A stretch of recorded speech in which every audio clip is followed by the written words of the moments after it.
जय हिंद, वंदे मातरम। दोस्तों बहुत बहुत स्वागत है आप सभी का न्यूज इंडिया में। और अभी तक आपने इस वीडियो को लाइक नहीं किए तो लाइक कर लीजिए, और चैनल पर नए हैं तो चैनल को सब्सक्राइब कर लीजिए, साथ में बेल आइकन भी प्रेस कर लीजिए और वीडियो को ज्यादा से ज्यादा शेयर कीजिए। तो चलिए दोस्तों, आप सभी को बता दें कि दिल्ली के जहांगीरपुरी हिंसा और लखीमपुर खीरी मामले को लेकर आम आदमी पार्टी ने बीजेपी सरकार पर तंज कसा।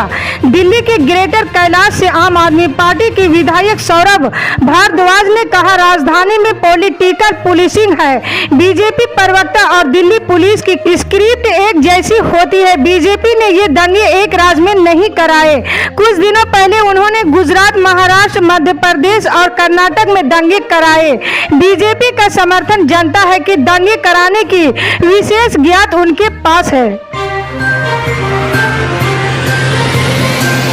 लखीमपुर खीरी मामले में आरोपी आशीष मिश्रा की जमानत सुप्रीम कोर्ट ने सोमवार को रद्द कर दी। कोर्ट ने इसे एक हफ्ते में सरेंडर करने को कहा। इसके बाद विपक्षी पार्टियों ने हमलावर रुख अख्तियार कर लिया।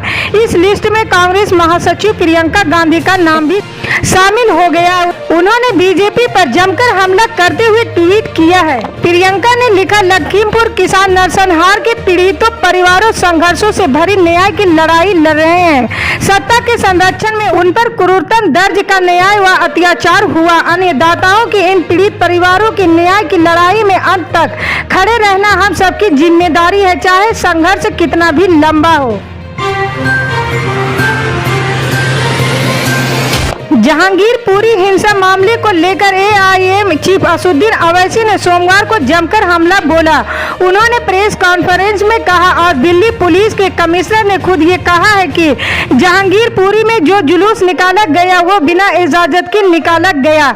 जब जुलूस निकाला जा रहा था तब पुलिस क्या कर रही थी? पुलिस तमाशा देखने के लिए बैठी थी और जुलूस में हथियारों की क्या जरूरत थी? अवैसी ने कहा, लोगों के हाथों में कट्टा पिस्तौल थी, क्या तलवार और कट्टा निकालना धार्मिक है? कई तरह के भड़काऊ नारे भी लगाए गए थे। एआईएम चीफ ने कहा, सांप्रदायिक हिंसा उस वक्त ही होती है जब सरकार चाहती है। पूरे देश में रामनवमी और फिर हनुमान जयंती के मौके पर हुई हिंसा की घटनाओं को लेकर बिहार के मुख्यमंत्री नीतीश कुमार ने सोमवार को कहा कि आपस में विवाद नहीं करना चाहिए।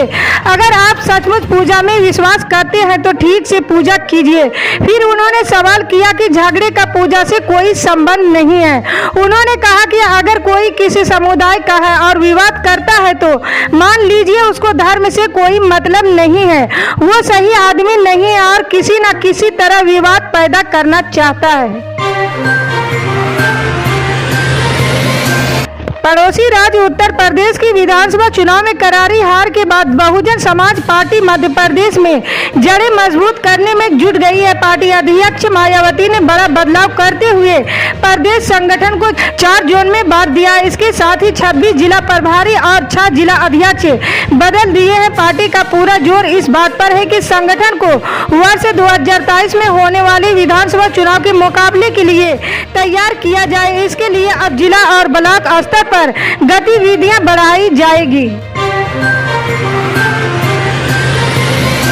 पूर्व सेना प्रमुख जनरल जे सिंह ने पंजाब के मुख्यमंत्री भगवंत मान और आम आदमी के राज्यसभा सांसद राघव चड्ढा से ब्रिटिश लेबर पार्टी के सांसद तनमनजीत सिंह ढेसी के साथ बैठक करने पर स्पष्टीकरण मांगा है, जिनका कश्मीर मुद्दे पर भारत विरोधी रुख है। समाजवादी पार्टी के नेता आजम खान से जुड़े मौलाना मोहम्मद अली जौहर ट्रस्ट को बड़ी राहत मिली है। विश्वविद्यालय बनवाने के लिए अधिग्रहित जमीन सरकार को लौटाने के इलाहाबाद हाई कोर्ट के आदेश पर सुप्रीम कोर्ट ने रोक लगा दी। अगस्त में आगे सुनवाई होगी।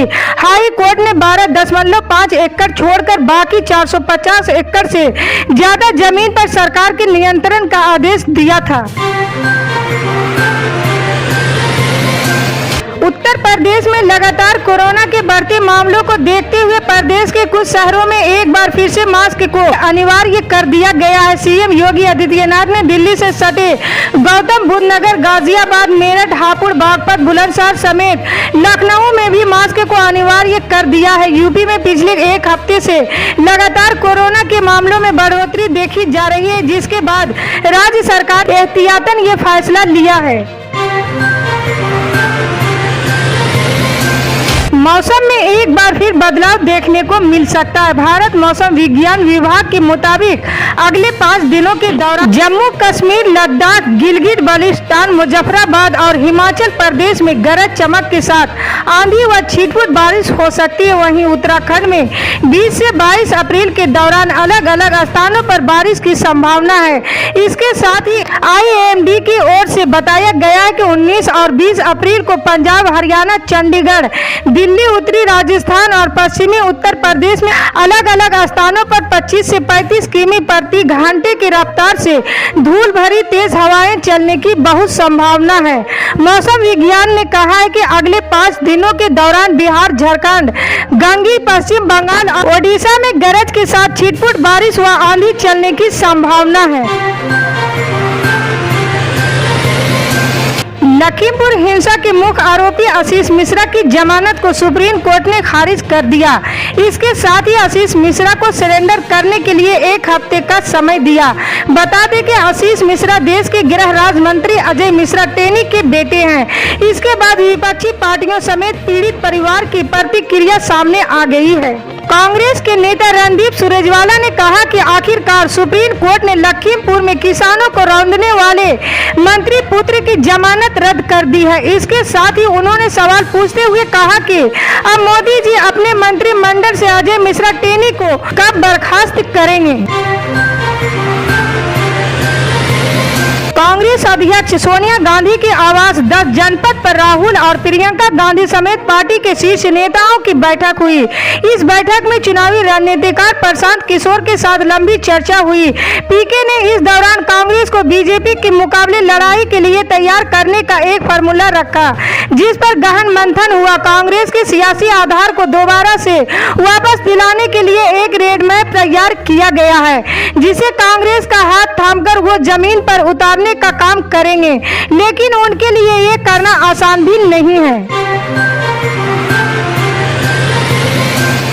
केंद्र स्वास्थ्य मंत्रालय के संयुक्त सचिव लव अग्रवाल ने केरल के प्रमुख सचिव राजन खोब्रागडे को एक पत्र लिखा है। ये पत्र कोरोना वायरस के महामारी को लेकर राज्य व जिला स्तर पर सघन निगरानी से संबंधित है। पत्र में कोविड निगरानी के लिए उचित कदम उठाने और समय से डाटा अपडेट करने के लिए कहा गया है। बिहार में बोचहा विधानसभा उपचुनाव में राष्ट्रीय जनता दल की जीत और सहयोगी भाजपा की करारी हार पर मुख्यमंत्री नीतीश कुमार ने कहा कि इसका बहुत मतलब नहीं है। नीतीश ने सोमवार को जनता दरबार में पहले से उनकी सहमति प्राप्त सवालों का जवाब देते हुए कहा कि जनता मालिक है जिसको वोट दे, लेकिन इसका ज्यादा विश्लेषण नहीं होना चाहिए। हालांकि नीतीश भारतीय जनता पार्टी की हार से खुश नजर आ रहे थे। इसी तरह की पल पल की अपडेट जानने के लिए जुड़े रहे हमारे न्यूज इंडिया के साथ। मिलते हैं अगली बड़ी खबर में, तब तक के लिए जय हिंद।